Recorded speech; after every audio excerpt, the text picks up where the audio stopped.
उत्पत्ति अध्याय 39। जब यूसुफ मिस्र में पहुंच गया, तब पोतीपर नाम एक मिस्री, जो फिरौन का हाकिम और जल्लादों का प्रधान था, उसने उसको इश्माएलियों के हाथ से, जो उसे वहां ले गए थे, मोल लिया। और यूसुफ अपने मिस्री स्वामी के घर में रहता था, और यहोवा उसके संग था, सो वह भाग्यवान पुरुष हो गया। और यूसुफ के स्वामी ने देखा कि यहोवा उसके संग रहता है, और जो काम वह करता है उसको यहोवा उसके हाथ से सुफल कर देता है।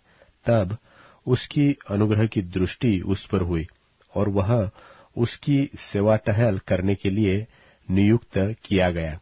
फिर उसने उसको अपने घर का अधिकारी बना के अपना सब कुछ उसके हाथ में सौंप दिया।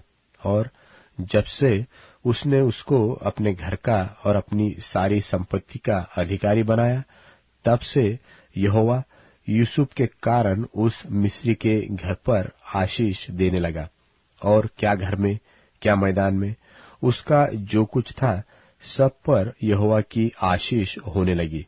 सो उसने अपना सब कुछ यूसुफ के हाथ में यहाँ तक छोड़ दिया कि अपने खाने की रोटी को छोड़ वह अपनी संपत्ति का हाल कुछ न जानता था। और यूसुफ सुंदर और रूपवान था।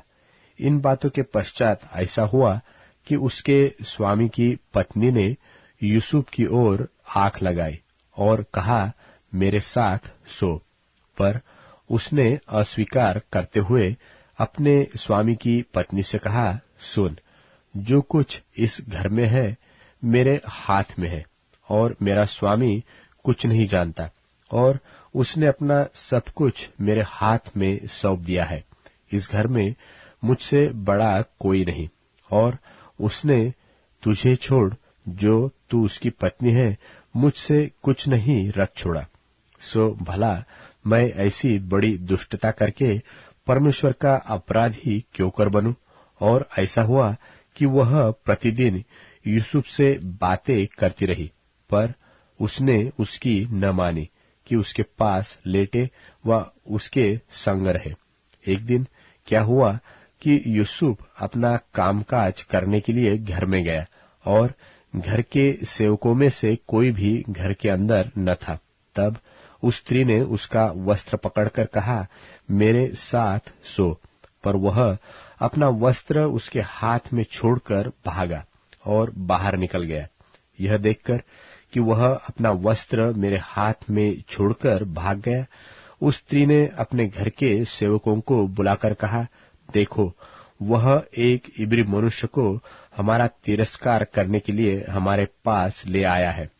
वह तो मेरे साथ सोने के मतलब से मेरे पास अंदर आया था, और मैं ऊंचे स्वर से चिल्ला उठी, और मेरी बड़ी चिल्लाहट सुनकर वह अपना वस्त्र मेरे पास छोड़कर भागा और बाहर निकल गया।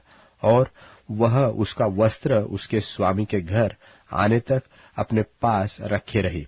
तब उसने उससे इस प्रकार की बातें कही कि वह इब्री दास, जिसको तू हमारे पास ले आया है, सो मुझसे हंसी करने के लिए मेरे पास आया था। और जब मैंने ऊंचे स्वर से चिल्ला कर कहा, तब वह अपना वस्त्र मेरे पास छोड़कर बाहर भाग गया। अपनी पत्नी की ये बातें सुनकर कि तेरे दास ने मुझसे ऐसा ऐसा काम किया, यूसुफ के स्वामी का कोप भड़का, और यूसुफ के स्वामी ने उसको पकड़कर बंदी गृह में, जहां राजा के कैदी बंद थे, डलवा दिया। सो वह उस बंदी गृह में रहने लगा। पर यहोवा यूसुफ के संग संग रहा और उस पर करुणा की, और बंदी गृह के दरोगा के अनुग्रह की दृष्टि उस पर हुई। सो बंदी गृह के दरोगा ने उन सब बंधुओं को जो कारागार में थे यूसुफ के हाथ में सौंप दिया, और जो काम वे वहां करते थे वही उसी की आज्ञा से होता था।